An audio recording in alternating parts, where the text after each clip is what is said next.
제가 안 보여서 그러는데 이렇게 신나는 찬양 부를 때는 우리 성가대가 이렇게 몸도 흔들고 합니까? 물어보는 거예요. 내가 안 보여가지고 이렇게 합니까 지금? 안 합니까? 다 서로 이렇게 합니까? 점잖게 조금 이렇게 좀 흔들어도 돼요. 그랬으면 좋겠어. 이 예배가 우리가 이게 너무 좀 좋으면 춤도 추고, 네?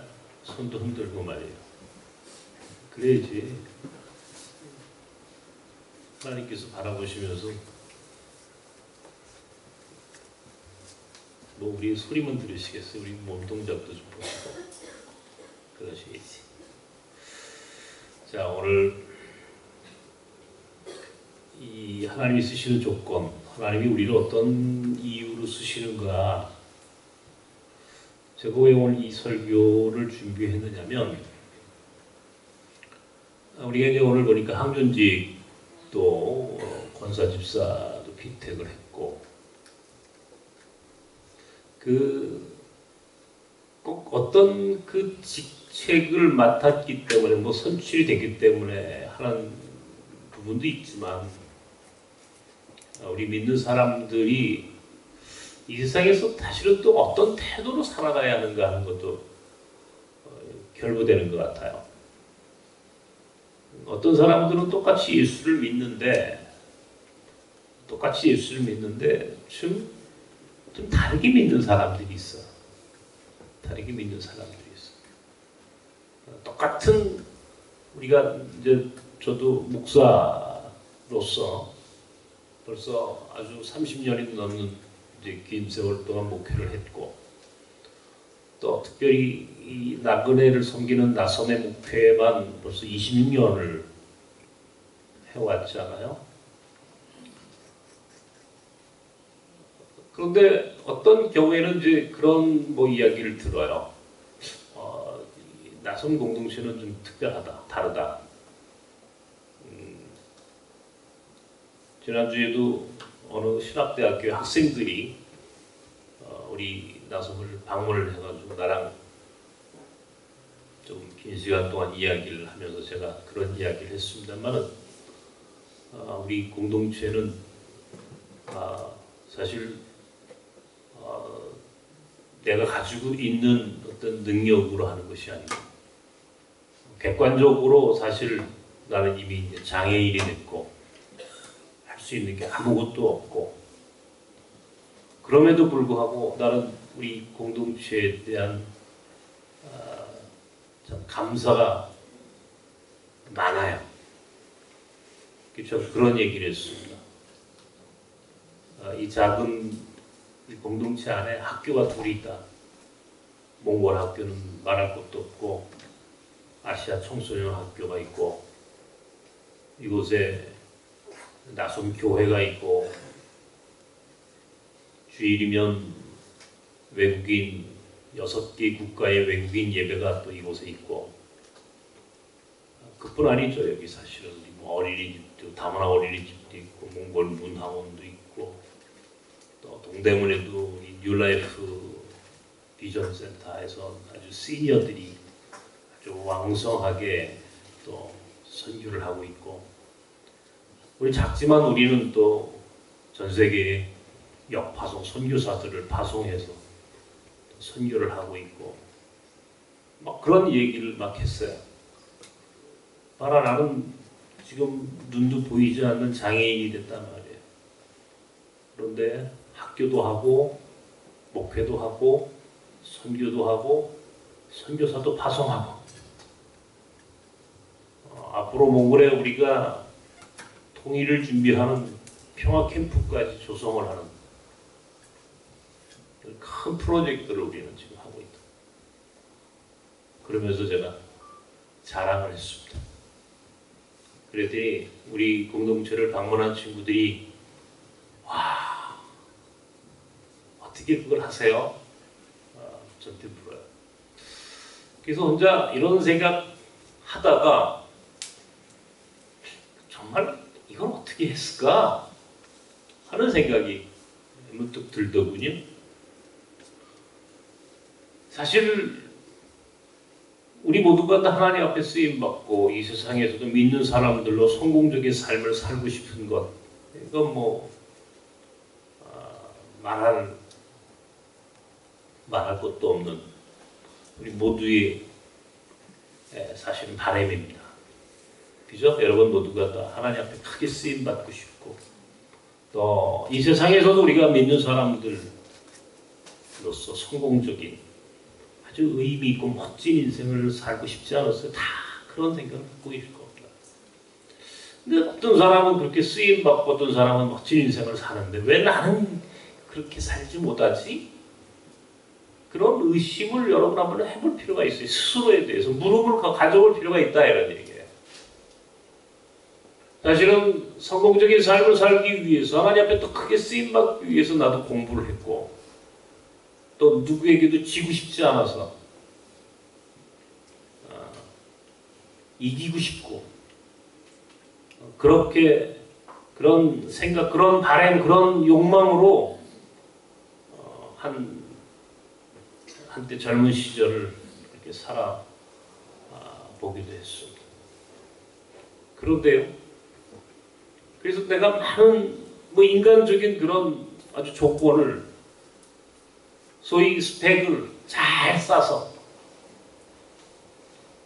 정말 남부럽지 않은 그런 인생을 살고 싶어서 열심히 노력을 해서 그런 스펙을 쌓아가고 있는 중에 뜻하지 않게 나는 추락했어요.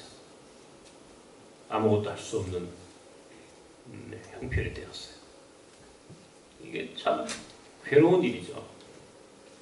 정말 죽고 싶을 만큼 괴로운 일이란 말이에요. 그 절망적인, 그러니까 아무것도 할 수 없는 아주 무능한 존재가 됐다는 거.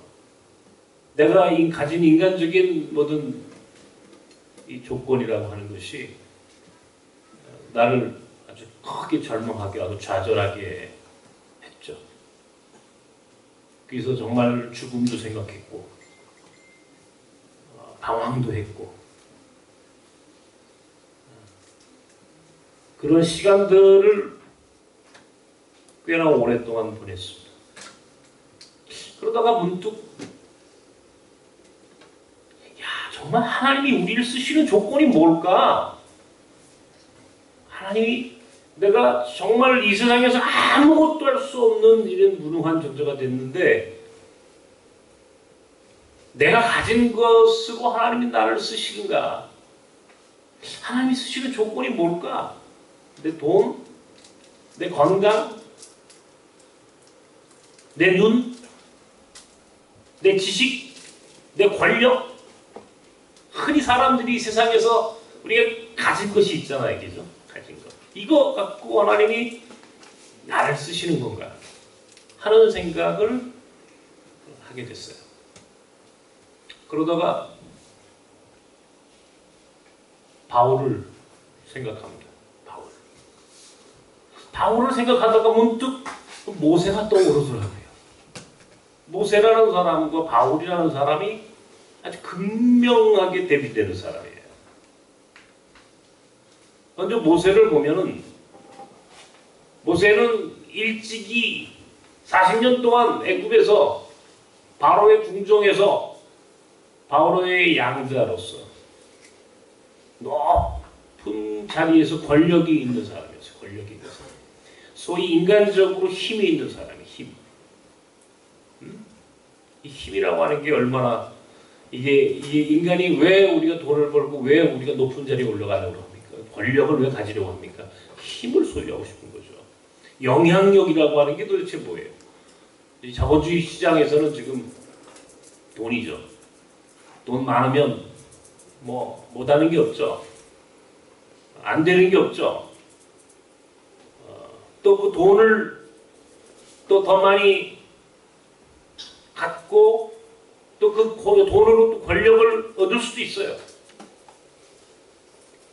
돈으로 권력을 얻을 수도 있는 것이 자본주의 사회죠. 그런 정도의 영향력 있고 힘이 있는 모세가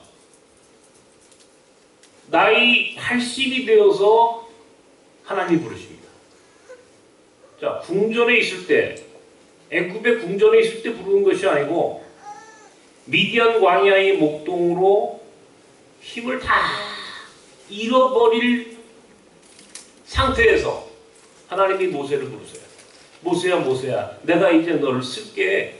그 모세를 부르시는 장면을 여러분 한번 마음속에 좀 잘 한번 상상해 보십시오.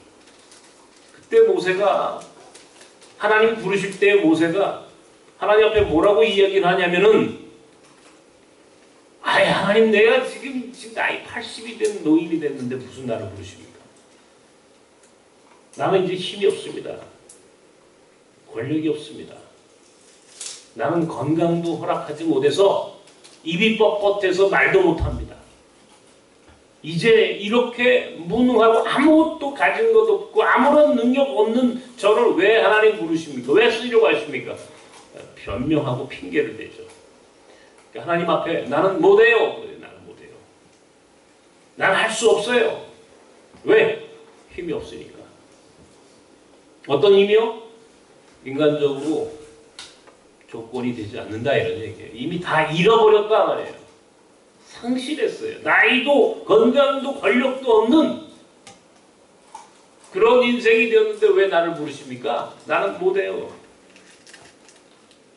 자, 반면에 바울이라는 사람은 인간적인 조건이 아주 좋아요. 어떤 조건을 가지고 있었느냐면 스스로 자랑이에요. 자랑.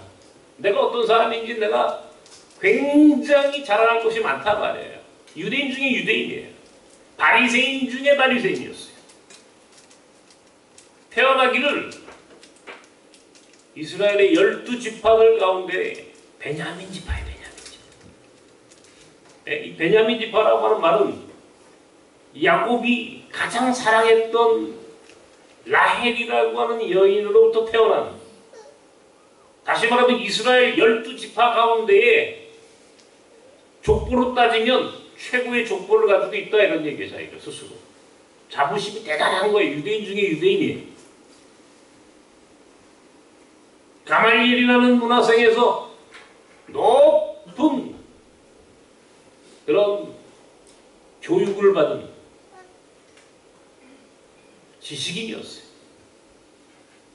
뿐만 아니라 그 시대의 최고의 로마 시민권을 가지고 있는 사람이었다. 야, 그러니까 얼마나 대단한 사람입니까? 그 당시 로마 시민권은요, 지금의 미국 시민권하고는 비교가 안 되는 거예요. 로마가 모든 길을 로마로 통하고 로마가 모든 세상을 지배하던 그 시대의 로마 시민권이잖아요. 대단한 사람이에요. 최고의 자랑거리. 그런데 문제는 뭐냐면 바울은 그렇게 자기가 자랑할 것이 많은데 그거를 전부 다 배설물로 버렸다 이런 얘기야. 쓰레기로, 똥으로 취급했단 말이야. 아무것도 없다고 해. 있는 거를, 자기가 가지고 있는 것을 버려. 무엇을 위해서? 복음을 위해서. 자기가 가지고 있는 인간적인 조건을 버리고 그걸 다 기득권을 포기하고 나왔어요. 자, 모세는 아무것도 가진 것이 없다고 변명하고 바울은 모든 것을 가지고 있는데 그것을 하나님 나라를 위해서 버렸다. 그리고 바울이 가지고 있는 것은 사실은 다메섹에서 예수 그리스도를 환상 가운데 만나다가 시력을 잃었어요. 전설에 의하면 그렇게 볼품 있는 사람이 아니었다고 그래요.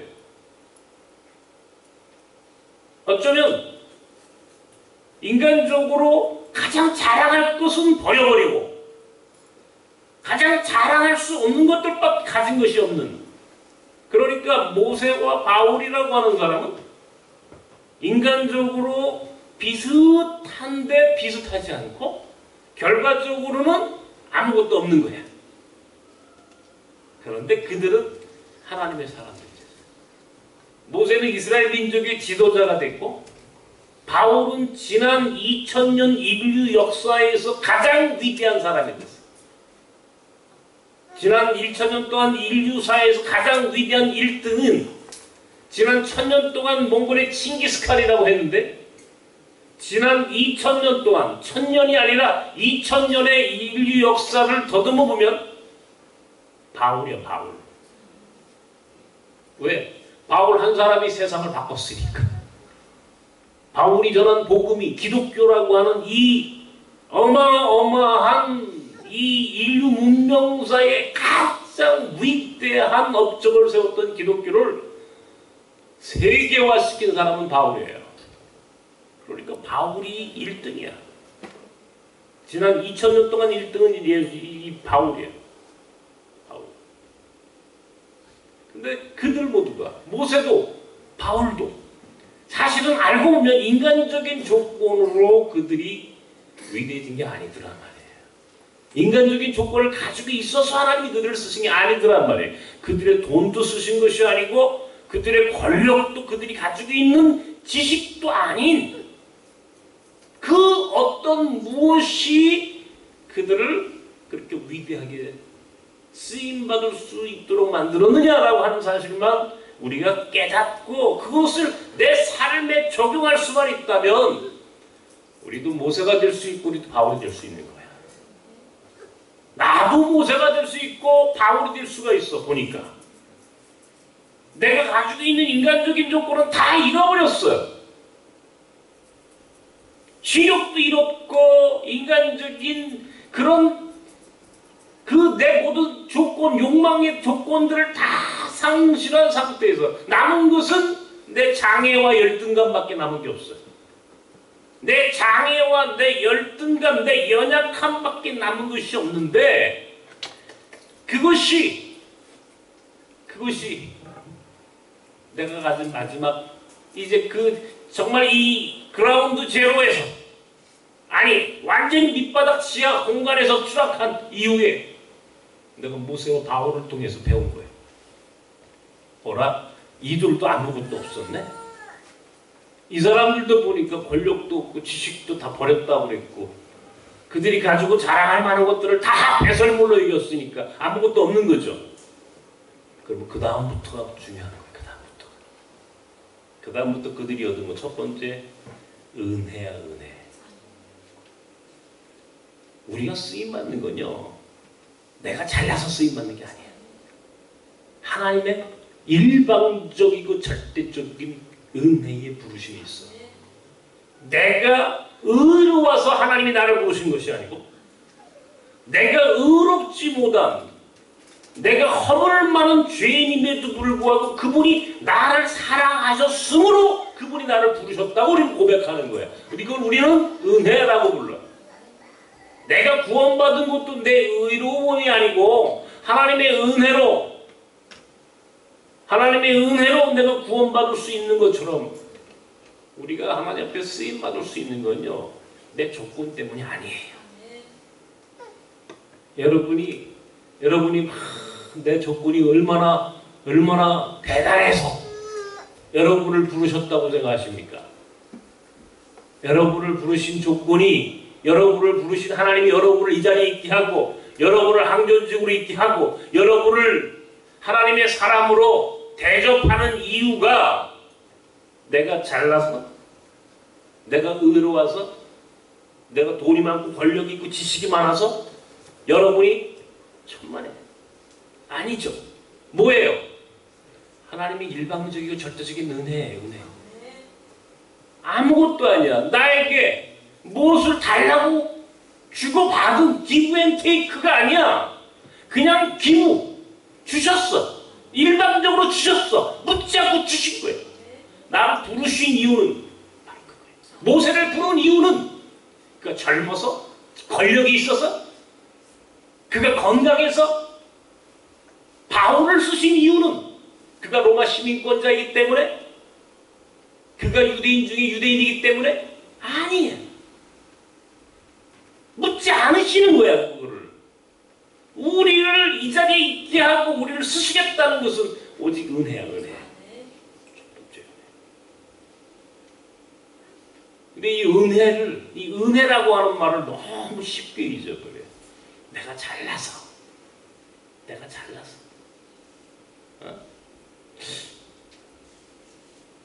어떤 사람들은 항전직 하십시오. 아이, 제가 부족해서요.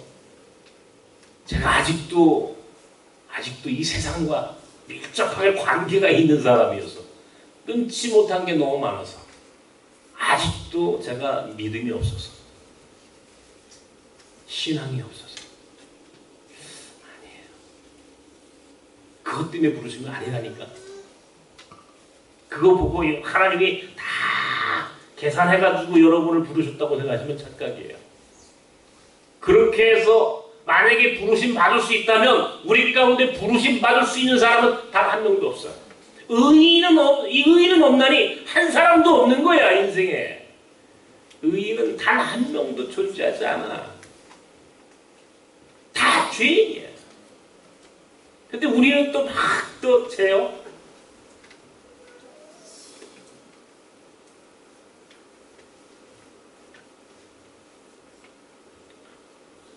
은혜라고 하는 것은요, 내 조건을 보고 나를 부르신 게 아니라는 뜻이에요. 어떤 교회는 항전직 하면 장로는 몇 천만 원, 원사는 몇백, 안수집사는 또 얼마, 그거를 또 교회에다가 헌금이라는 이름으로 또 이렇게 해가지고 하는 모양이구나. 우리 나섬은 그런 것 없습니다. 그냥 하고 싶으시면 감사한 거면 알아서 하시고, 누가 거기에 대해서 우리는 권사가 되려면 돈이 있어야 되고 장로가 되려면은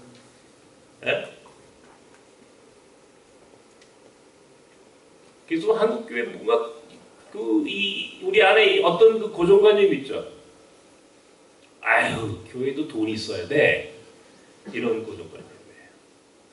돈이 있어야 교회에서도 대우받아. 그런 이야기들을 한다면 그것은 이미 교회가 아니에요. 교회는 돈이 없는 사람도,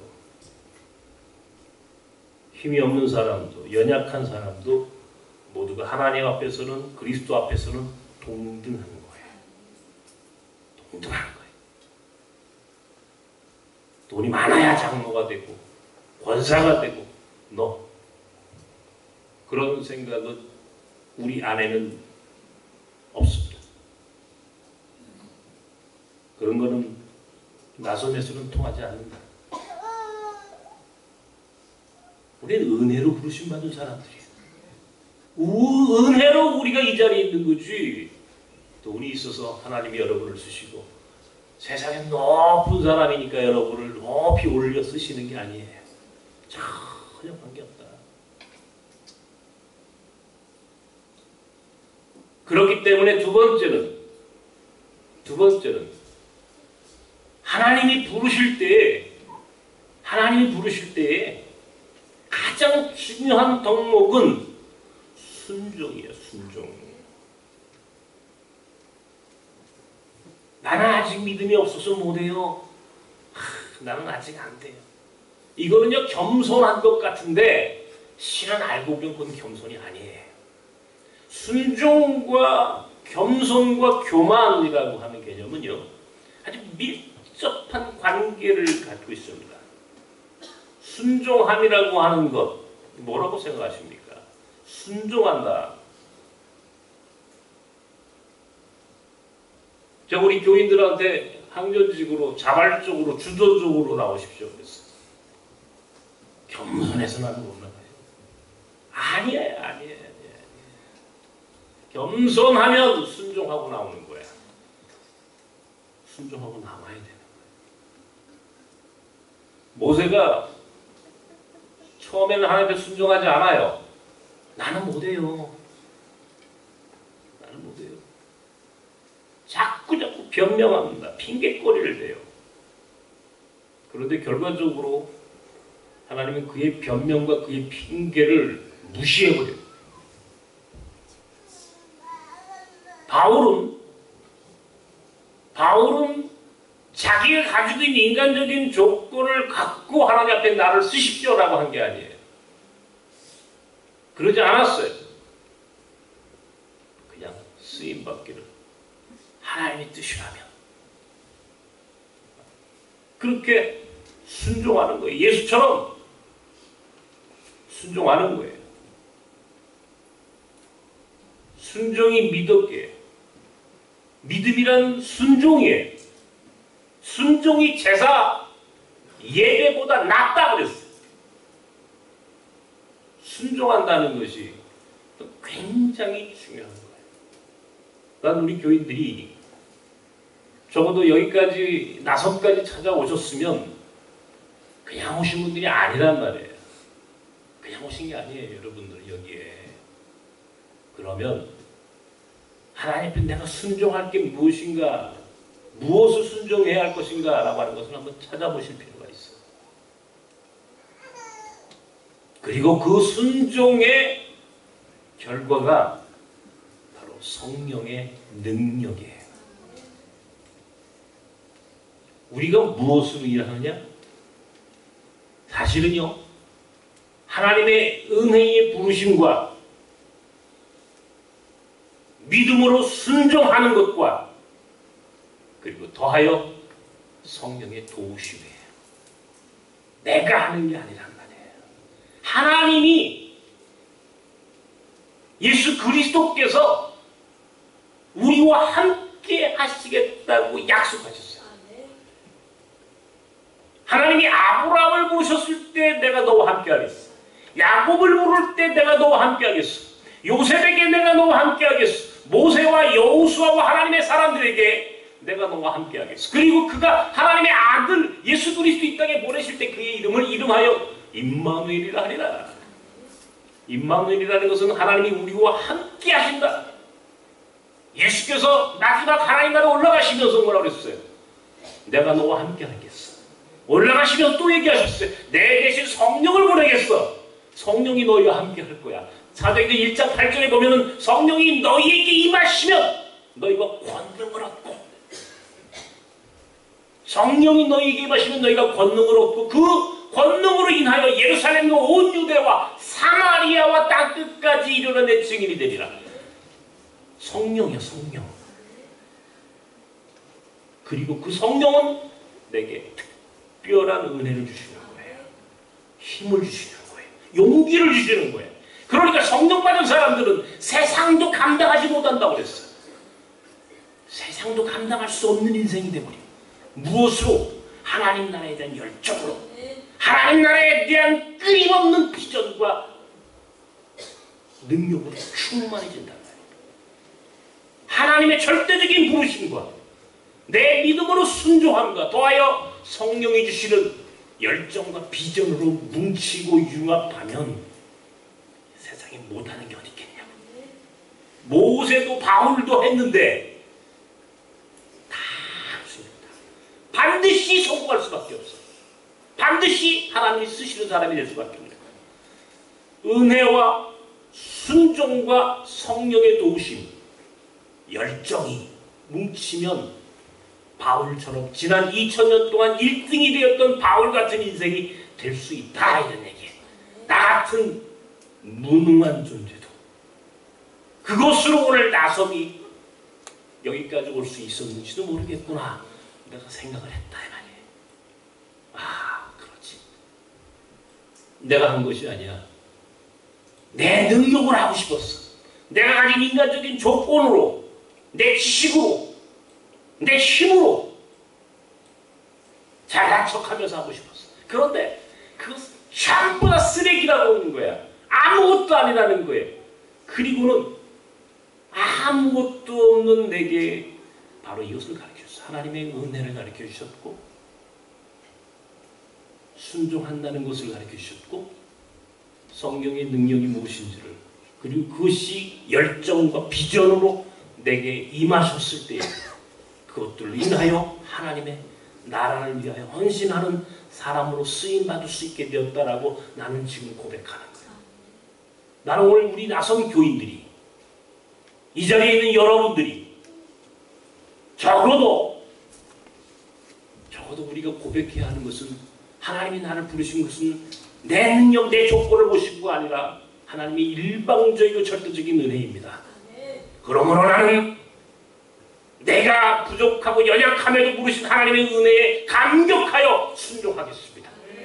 이제 순종의 결단을 하고 나니 성령이 내게 임하셔서 내가 권능을 얻었어. 그리고 그것이 내게 새로운 열정과 비전을 품게 하셨어. 바울처럼 그러니까 바울은 오늘 성경에서 뭐랍니까? 나는 성령에 매여 무엇으로 매여? 성령에 매여 예루살렘으로 끌려간단 말이에요. 죽는 걸 알고 결박당하는 걸 알고 고난을 다 알고 나중에 로마까지 가서 그가 순교할 것을 알면서도 그는 나는 내 목숨을 조금도 연연해하지 않겠다. 죽음도 내 생명도 조금도 연연해하지 않겠다. 얼마나 담대하냐고요. 그러니까 그가 위대한 거예요. 그래서 그가 쓰임받은 거라. 사랑하는 여러분, 나는 사람들이 그래요. 일을 너무 많이 벌린다. 또 무슨 또 꿍꿍이 속을 하고 있느냐고. 그러니까 오늘 칼럼도 보니까 내가 어디다 칼럼 보내고 그랬는데 오늘 우리 강 목사님이 주보에도 그걸 올렸더라고. 몽골에서 아시아로. 읽으면서 덥석 여러분 겁실하시죠? 이게 또 뭐야? 몽골 하더니 다시 아시아로 가. 이게 무슨 짓이야? 꿈꾸는 거야. 성령이 시키는 거야. 자꾸 내 마음에 새로운 비전을 주시는 거야. 우리는 지난주에 몽골의 평화 캠프를 완성했습니다. 중국 예비를 마무리하고 허성원 선교사님 돌아오셨어.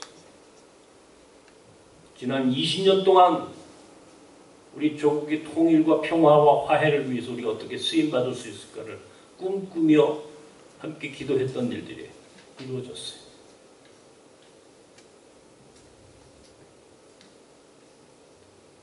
몽골에서 아시아로 또 할 수 있어요. 안 된 게 어딨냐고요. 우리 안에 하나님 앞에 그렇게 우리가 안 된 것이 어딨냐고요. 다 됐어. 우리 교회가 이 작은 교회가 다 하나님 앞에 하는 거예요. 우리가 가진 조건으로 하는 게 아니야. 우리 교회가 돈이 많아가지고 해요? 우리 교회가 교인이 많아가지고 해요? 우리 교회에 높은 사람이 있어서 그 힘 갖고 해요? 아니잖아. 우리 나섬이라고 하는 게 이 세상에서 볼 때는 아주 작은 교회예요. 아주 작은. 나섬 안에 있는 우리의 외국인들과 함께하는 나섬이라는 공동체가 지금 힘이 뭐가 있느냐고요. 뭘 자랑할 게 있느냐고요. 아무것도 없어. 그런데 우리는 해. 우리는 고백하는 거야. 이것은 하나님의 은혜야. 우리를 부르신 것은 하나님의 부르심은 은혜야, 은혜. 우리는 그 부르심 앞에 순종할 뿐이야. 그리고 성령이 우리를 도우실 거야.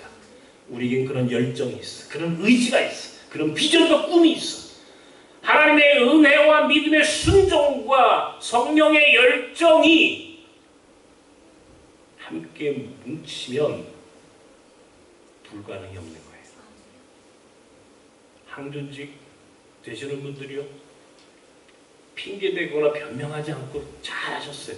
앞으로 또 참여하실 분들 오늘 제 말씀 잘 들으세요. 여러분을 쓰시겠다는 것은 여러분의 조건을 보고가 아니에요. 여러분이 훌륭해서도 아니에요. 은혜야, 은혜. 거기에 순종하라고요. 그리고 순종하고 나면 성령이 너에게 임하셔. 우리에게 임하시는 거예요. 우리에게 새로운 능력을 주세요. 열정을 주신다고요. 꿈을 주신다고요. 그것들로 함께 이끌어가는 거예요. 그걸 가는 내 삶을 그것으로 견인해 가는 거예요. 그래서 우리는 승리할 수 있는 거예요. 이 세상에서 승리할 수 있는 유일한 길은 내가 믿는 사람으로 하나님의 살아계심을 증거할 수 있는 유일한 조건은 내가 가진 것이 아니라 하나님의 은혜, 거기에 따른 순종, 그리고 그것을 통한 성령의 도우심, 열정, 그리고 그가 주시는 비전이 우리를 반드시 이 세상에서 승리할 수 있게 한다는 것을 기억하십시오. 난 우리 나섬의 역파송 선교사들을 봅니다. 투하나 호자트나 몽골에 있는 보르마나 또 앞으로 떠날 빵가지 목사나 물론 인간적으로 볼 때 참 대단한 사람들이라고 평가할 수 있어요. 그러나 한결같이 그들은요 외국인 나그네들이었어요. 우리 사회에서 가장 별볼일 없는 인생들이었어요. 시편 118편에 보면 하나님은 저 거리에 버린 돈들로 버린 돌들로 이 모퉁이 머릿돌로 삼으셨다. 버린 돌을 들었다가 모퉁이 머릿돌로 삼으셨다. 사람들 눈에는 기이한 것들로 보이지만 그러나 그것은 본디 하나님이 하신 것이다 그래요. 하나님이 하신 것이다. 이게 믿음이에요. 인간적인 조건으로 채워지는 교회가 돼서는 안 돼. 인간적인 생각들로 채워지는 교회가 돼서는 안 돼. 우리가 적어도 예수 믿는 사람이면 이제 그런 생각을 다 버려야 돼. 이제 하나님의 능력으로 살아야 돼. 하나님의 도우심으로 살아야 돼. 하나님의 은혜로 살아야 돼. 순종으로 살아야 돼. 그렇게 되면 모든 게 가하다. 그래서 승리한다. 반드시 우리 모두가 모세와 바울처럼 그렇게 존귀하게 쓰임받는 인생이 될 거라고 믿으시면서 그렇게 겸손하게 하나님의 은혜, 믿음의 순종, 성령이 주시는 열정과 의지와 비전으로 충만한 우리 나섬 성도들이 되기를 주님의 이름으로 축원합니다. 하나님 아버지, 모세와 바울은 인간적인 조건을 가지고 있었음에도 불구하고 그들이 다 잃었고 때로는 그것을 배설물로 여기면서 아무것도 없는, 아무것도 인간적인 조건을 소유하지 못한 그 상태에서 오직 성령의 인도하심, 하나님의 은혜, 그리고 순종만으로 그 위대한 인생으로 쓰셨습니다. 그렇습니다. 하나님 우리를 쓰시는 조건은, 우리가 하나님 앞에 쓰임받는 조건은 내가 가진 것이 아니고 하나님의 은혜에 응답하는 것, 하나님의 은혜에 순종으로 반응하는 것, 그리고 성령께서 우리와 함께 하시겠다는 사실을 믿음으로 받아들이는 것, 그 성령의 은혜가 내 안에 들어와 나를 새로운 인생으로, 열정적인 인생으로 변화시키는 그 성령의 열정의 은혜가 내 안에 있는 새로운 꿈을 꾸게 하고 비전을 소유하게 하므로 우리는 또 하나님의 사람으로 변화되고, 그 변화된 오늘 우리의 모습이 세상을 바꾸고 하나님의 나라를 이루며 그것이 내 삶을 성공적으로 이끌어가는 것을 믿게 하여 주시옵소서. 그래서 반드시 나선 사람들, 그렇게 이 세상에서 하나님이 쓰시는 모세와 바울 같은 인생이 되도록 축복하여 주옵소서. 예수님 이름으로 기도하옵나이다. 아멘.